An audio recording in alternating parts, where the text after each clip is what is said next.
Hey, Blaney, thanks so much for making time today. Oh, well, thanks so much for having me on. This is fun. Cool. So I want to start with what you're doing now. And the way I think of Blaney Teal is the master of building communities. Is that a fair representation, or how would you describe what MBX and what you are doing today? Yeah, I think you hit the nail on the head. It's about creating a culture and a community of business professionals, right? Folks that want to grow their business through referrals, collaborations, and joint ventures. So tell me more about what is MBX today? What does it look like, and how do people get involved with it, et cetera? Well, fantastic. So MBX, we call us a hybrid organization, right? So we have in-person networking events in certain states that people can come to lunch and happy hours, and our new signature product called a coffee click, which is a mastermind. We just recently introduced those. But we also have a very unique virtual opportunity for not only the in-person members, but also anybody in the world that wants to network virtually.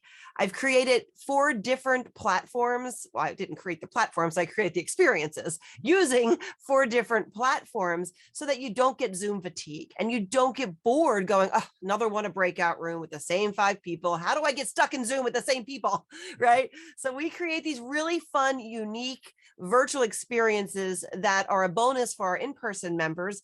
But also, we also created a virtual only membership back in November of 2021. So now we have members from around the world that can network together in our community with our culture. That's awesome. And I know you use the acronym FUN, fun. Do you want to describe that a little bit? Yeah, so we trademarked our business model as the fun method of networking. So it is an acronym. So F stands for find your abundance mindset, right? We truly believe, and you guys know this, there's enough business out there for all of us. And people do business with people they know, like, and trust. So it's okay that if you sit in the same Zoom room, which we don't do, right? Or the same meeting space with the same person, it's okay. There's plenty of business. And then of course the U is to understand others and help them solve problems. And that's actually how we came up with the coffee clicks, right? Because they're masterminds to help the members and the guests figure out some of the challenges and point them in the right direction of solving that challenge and getting some feedback, right? And then the N is to nurture your connections, right?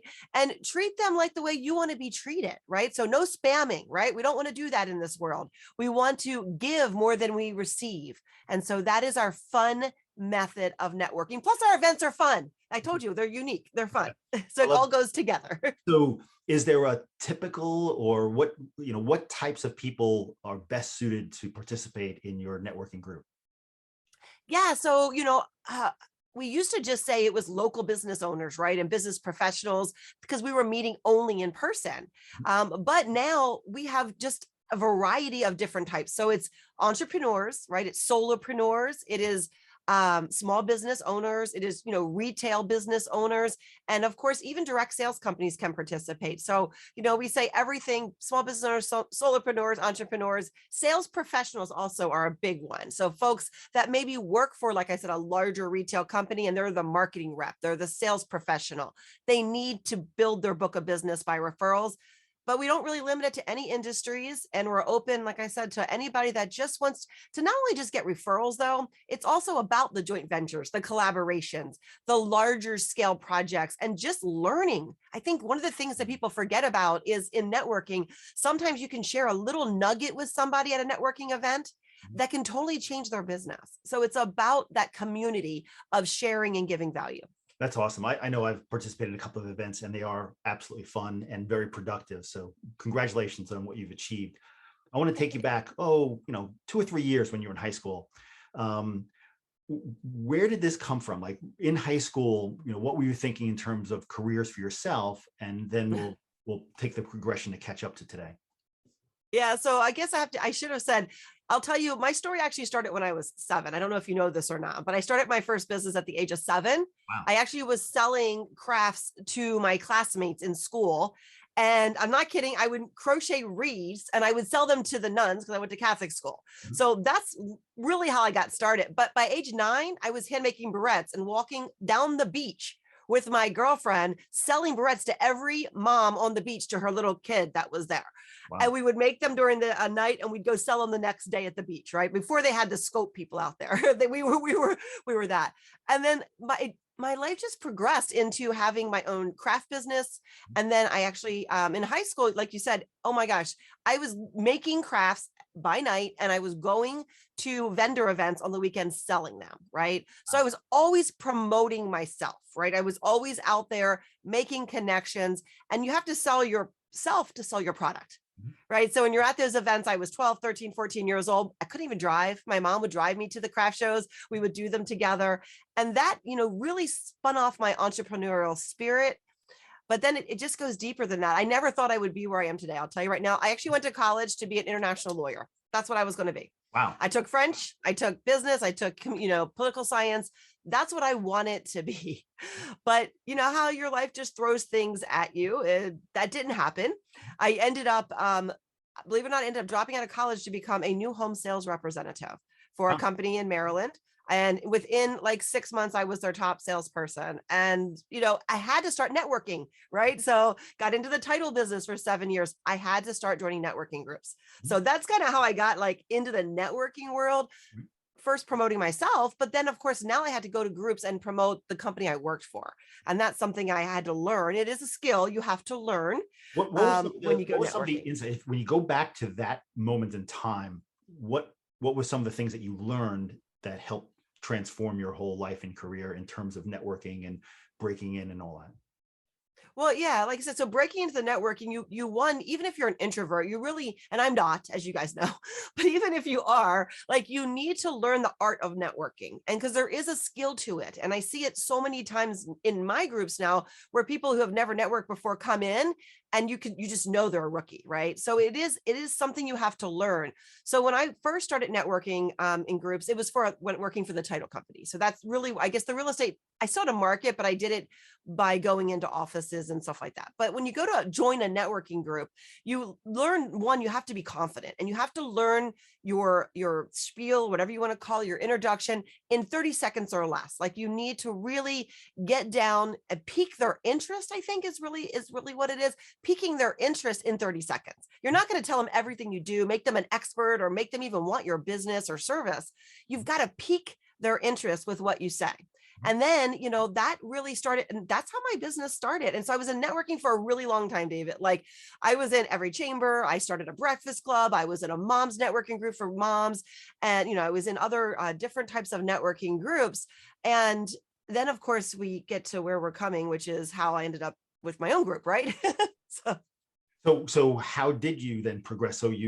It sounds like you were still working at the title company and understood the power of networking and just start getting so wrapped up. Did you then say, I can do a better job at creating networking groups? Or, what was that transition like? yeah, so I kind of skipped a part in there. So after I got out of the title, I actually got out of the title business because I got laid off, long story short, but anyway, from a corporate job, and I was pregnant with my daughter. And so like I was like, nobody's gonna flip and hire me. I'm pregnant and I'm gonna deliver in 6 weeks.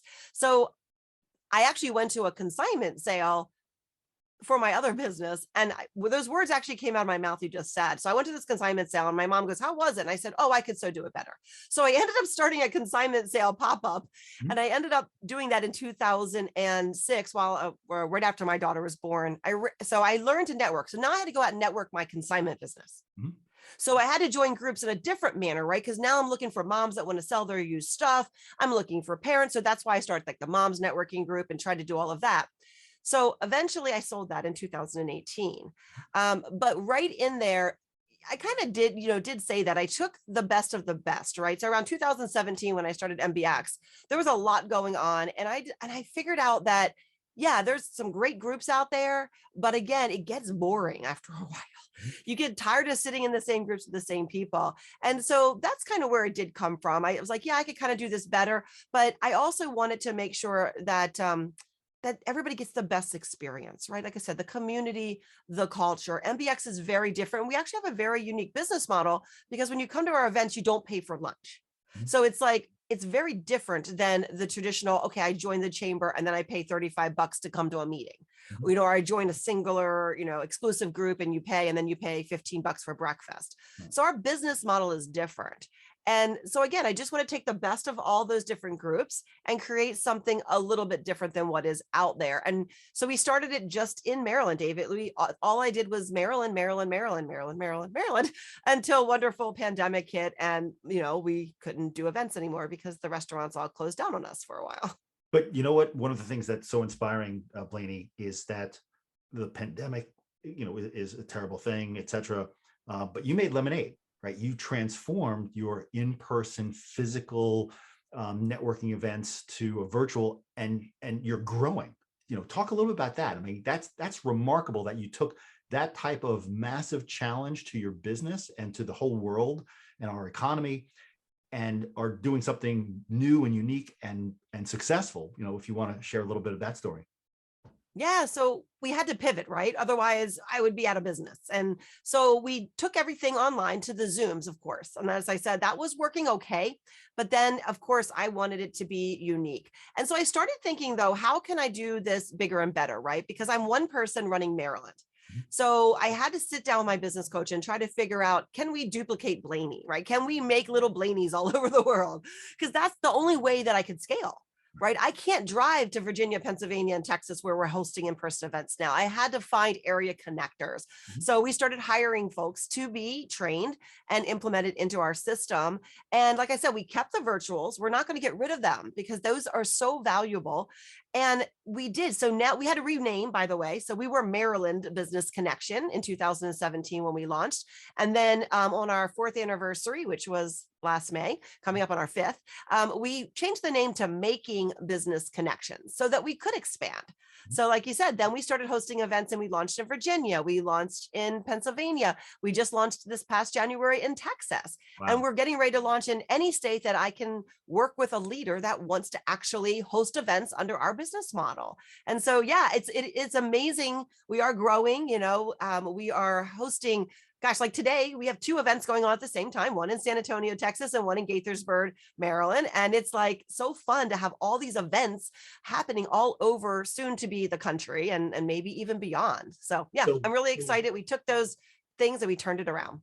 Talk to me about the future. So a year from now, I'm sure we'll talk many times between now and a year, but a year from now, we sit down for the same interview, or 3 years or 5 years, whatever your time horizon is. What does the future hold for MBX and Blaney Teal?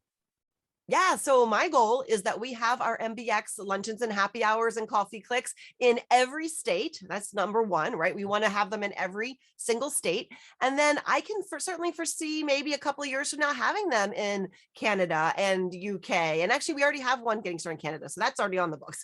But the UK and in Australia and those other, I definitely see that happening as we grow. Right now, we have virtual members already joining us from those other countries, but there's no reason why we can't be hosting in-person events there under our business model at some point in the future. But yeah, we are a global networking organization now, but we offer local events, the virtual events. And of course, people can tune in from wherever they are to network with us.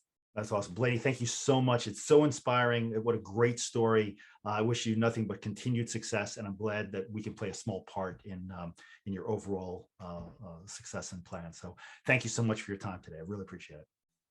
Absolutely. Always fun sharing with you, David. Thanks.